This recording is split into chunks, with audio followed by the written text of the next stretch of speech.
Ang mga balita sa 24 Oras Weekend. Dalawang bangkay na nahukay sa bakanteng lote sa Capas, Tarlac, hinihinalang sa nawawalang beauty contestant na si Geneva Lopez at kanyang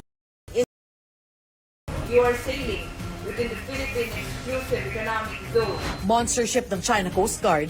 Lumapit pa ng halos 800 yarda sa BRP Teresa Magbanwa sa Escoda Shoal, ayon kay PCG spokesperson for the West Philippine Sea, Commodore J. Tariela.